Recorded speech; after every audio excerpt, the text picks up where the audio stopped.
Directors, it's Donna Landy, and I'm here with the last segment. You asked for it, and we have your questions and two amazing national leaders. So Cammie, Cruz, and Ellengton, Boyce, I have the honor of interviewing them right now with your questions. So you ready? Come on, everyone, get on and join us. All right, here we go. Let me turn around this camera. Technical difficulties. There we go. Okay. Cammie, Cruz, say hi. Cammie, they want to know how many parties you do and how do you track and manage them all while having a busy family life with 5 kids? So I like block parties. I have good success with those. I like to do 3 block parties each week, and the number of hosts varies anywhere from 4 to 6 in each party. And I like to use a tracking page. It's just got all the host information. It's like a host coaching page, and on the back it has a place to write down the guests and who I've asked about booking a party. Cool, cool. Okay, well, let's ask Ellengton. Ellengton, you are a busy businesswoman. You juggle and have an executive position outside of your full-time career with Pampered Chef. How do you do it? Hey guys, so probably one of the best tips that I could share on how to juggle it all is what helps me stay organized is I'm a big fan of calendars where I keep everything on my calendar. I'm also a big fan of to-do lists. If it's not on my list each day, then it probably is not something that I'm going to make a priority to get it done. And those are, and I have a lot of assistants. So I have a lot of people who help me to run successful business. So those are probably my best tips on how to manage and be able to juggle both my full-time job and my Pampered Chef career. Well, Ellengton, let's stay with you. You have had amazing explosive growth in your organization. So what's been the biggest factor? What's the biggest contributor? So we went into 2020 with a huge goal, and that was to promote leaders. And the 2 things that I feel like contributed most to that is our new consultant onboarding, where we really create the desire, instill the belief, and paint the big picture.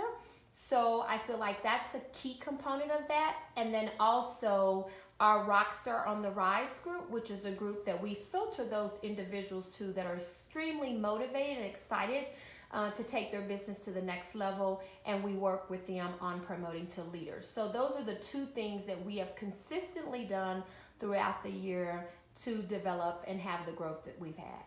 That is awesome, awesome tips. So Cammie, back to you. What would you say is your best advice to give someone to become as successful as you are?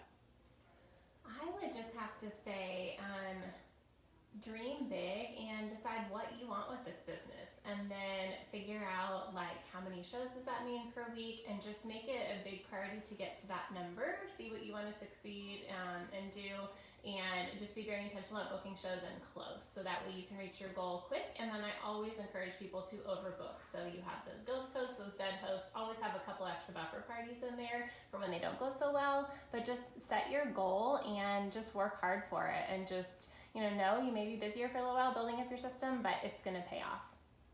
Awesome. And thanks for the love, guys. I know these guys are loving it. So Ellengton, what motivates you to keep working during the hard times? That's an awesome question, and I would probably say the success of individuals that are on my team. So there's nothing that brings me more joy than someone to join our team, for us to set some big scary goals, for me to be on that journey to support them, to encourage, to motivate.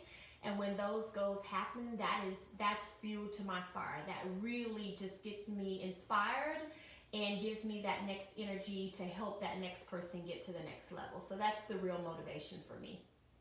That's awesome. Okay, Cammie, final question. What is your best time management tip? So I'm going to kind of jump back to the first question for a second, because I wanted to add something to that. So with my block parties, I wanted to kind of teach you a little bit how to organize them. I am not at all a technical person. I don't do the whole electronic thing, so I'm just paper and pen. So I'm just gonna have my calendar, and when I book a party, I just look at that week and I write them all down on Monday. So let's say I have my 5 hosts in my, on Monday, it just shows my list of 15 hosts, and I'm gonna put little swoops around the first 5. They're in one party, the second 5 is the next block party, and the third is the third block party. So when I'm doing my coaching with them, and I'm doing like a little group chat, basically each day I have 2 hosts post a picture, so it'll basically be like the first host from each block. So it just kind of like, that's kind of how I differentiate them. I'm just all paper, so I have to write things down. So that's just kind of how I, help with my block parties. But best time management tip is, I would say, just find those blocks of time, or I should say make those, because you're never going to find them, but make those blocks of time. I like to do a brain dump. So at the night, at the end of the day, I look at my list. What did I not get done? And I put it on tomorrow. I kind of plan my day for tomorrow, and I like to number things, like what has to happen first that didn't happen today, and procrastinate on purpose. If it doesn't have to happen tomorrow, then I'm going to push it out till like Friday. I'll write down when those things need to happen, just so that when I do have those blocks of time, I can be very efficient with my time. Awesome. Thank you so much. Thank you, ladies. And thanks, directors. Make it a great one. Bye.